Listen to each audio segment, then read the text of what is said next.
What's up, folks? This is Gray here, and I'm going to give you an idea of what I got going on in the second garden bed. We got corn. That's what we have in here. We got corn growing. As you can see, they've sprouted, and believe it or not, I have a 95% germination rate. So what I'm going to do with this, and a lot of you viewers have asked me several times, like, hey Gray, why don't you do the Three Sisters method? So that's what I'm going to try to replicate in this bed here, is a Three Sisters method, which a lot of you folks know. It's in a Native American kind of a planting method. I've even heard called something about New Eden or Back to Eden method or whatnot. And what I've noticed on YouTube, there is a conflicting perception of will this work, will it not work? Some larger gardening channels say no, it's a horrible idea. Other larger gardening channels say no, it's a great idea, depending on how you do it. And specifically, I think some of the issues that some of the people have had is not waiting long enough to get certain plants started, because of course you have three sisters. You have corn, which is your big sister, then you have your beans, which is your middle sister, and then of course you have your squash, which is your little sister. At least that's how I'm looking at it.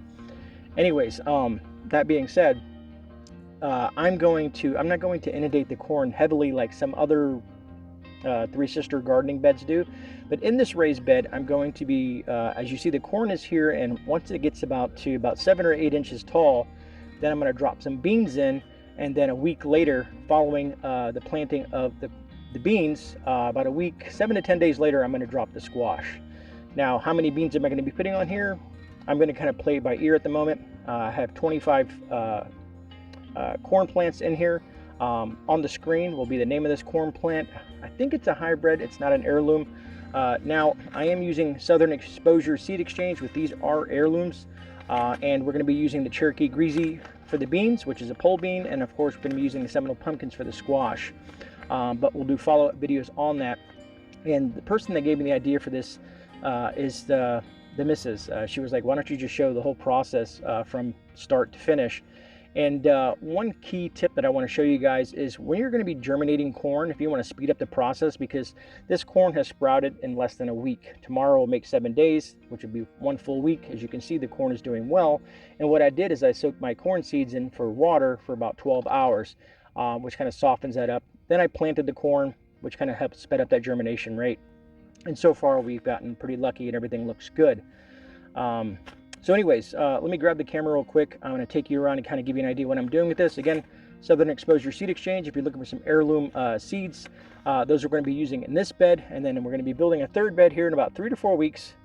And we're going to be using some other heirloom seeds in that. Also got to put some seedlings in, and I'll do some videos of that as well. All right, as you can see here, like I said, Southern Exposure Seed Exchange. I'll put a link down to them in the description. No, I'm not affiliated with them. I just like what they stand for, and I've heard really good things about their seeds, their heirloom seeds. So again, we're going to be using the Seminole Pumpkin seeds for our squash, and then we're going to be using our Cherokee Greasies for our beans. So here's my perception of how I'm going to do this. As you can see, let me back up a little bit.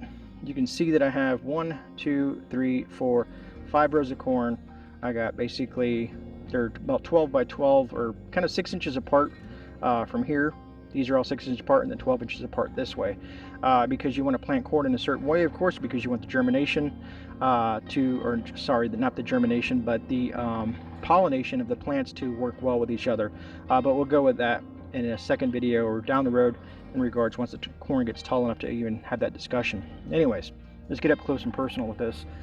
So as you can see, a lot of people who do Three Sisters, they'll take a corn plant like this here, and they'll put 1 bean here and 1 bean here, just in case 1 bean fails and the other bean doesn't, or you get 2 beans, and of course then you can thin them out if it gets too crazy. Like I said, I want the corn to be about 7 or 8 inches tall before I even drop beans. Now, that would be a lot of beans if I was to do that. And if you're surviving, I would say sure, give that an option, because you're trying to grow as much food as you possibly can. That being said, what I'm going to do is I'm going to be kind of going almost like a zigzag, if you can say. A couple beans here and there, kind of like that method. And that's, like I said, once the corn gets to a certain height, even though I'm kind of zigzagging, I'm still going to be planting a bean next to a stalk. You kind of get what I'm saying? I'm just not going to put like 25 beans down to kind of correspond with my corn. It'll probably be half that, probably 12 to 15 beans, which is still a lot of beans. And then my squash, I'm going to kind of run down the middle. I'm going to do 1, possibly 2, 3, maybe 4, or just maybe 1 on each end, and then 1 in the middle, because the Seminole pumpkin can grow extensively and heavily. And all that does is the squash is basically kind of protect the bottom of this from, like, you know, pests and bugs and stuff like that, and just different things when it comes to that. It's like ground cover basically, and it helps keep moisture and retain moisture into the soil. Okay, so that's just, like I said, a really quick overview, a quick breakdown of what I got going on in the second bed. Like I said, I'm going to be using the Three Sisters method. Again, you should check these folks out. Like I said, great company. I can't wait to get their catalog, to be honest with you.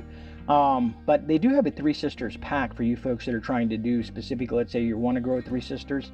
Like, you'll get the, I think it's called the Texas Gourd Seed right there. Hopefully the camera will focus on it because I can't see the camera. Then of course, like I said, the Seminole pumpkin is what I like as well.